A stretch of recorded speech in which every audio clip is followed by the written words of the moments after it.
یہ تاثیر کسی کتاب میں دکھا۔ حضرت عمر خنجر لے کے آ رہے ہیں، تلوار لے کے آ رہے ہیں، آ کیوں رہے ہیں؟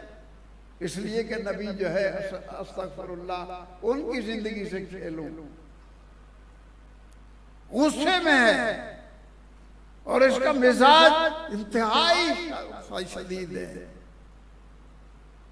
اس کو اپنے ارادے سے یہ کام نہ کرو، نہ تو تلوار روک سکتی ہے، نہ خنجر روک سکتا ہے، نہ اس کو افرادی قوت کا کوئی احساس ہے کہ آگے حضور کی ذات اکیلی نہیں ہے، ان کے ساتھ بھی ساتھی ہیں، ان کے ساتھ ساتھی زبانی ساتھی نہیں ہیں، انہوں نے حضرت پر جان قربان کی، مال قربان کیا، حضرت کے لیے بیت اللہ چھوڑا۔ یہ کبھی بھی حضور کی حمایت حفاظت کیے بغیر نہیں رہیں گے۔ میں اکیلا ہوں، یہ پوری جماعت ہے۔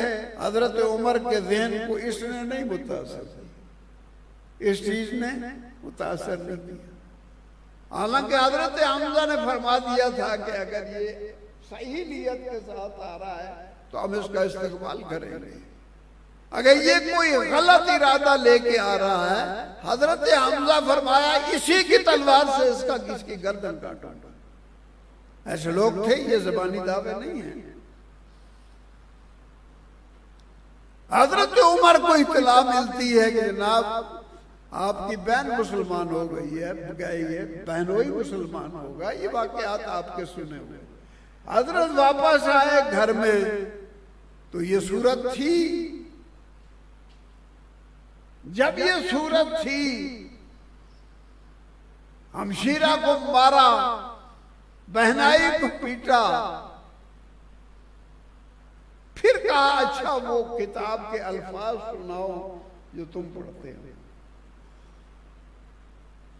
انہوں نے چند آیتیں سنائیں، عمر کا سارا نظام اندر کا تبدیل ہو گیا۔ یہ قرآن کی آیتوں نے تبدیلی لائی۔ اس آدمی کو نہ خنجر اس کے ارادے سے روک سکتا ہے، نہ تلوار اس کو اس کے ارادے سے روک سکتی ہے، اور نہ اس کو افراد روک سکتے، ان کا کوئی اس کے ذہن میں تصور ہے۔ اور جب قرآن سنایا گیا تو بس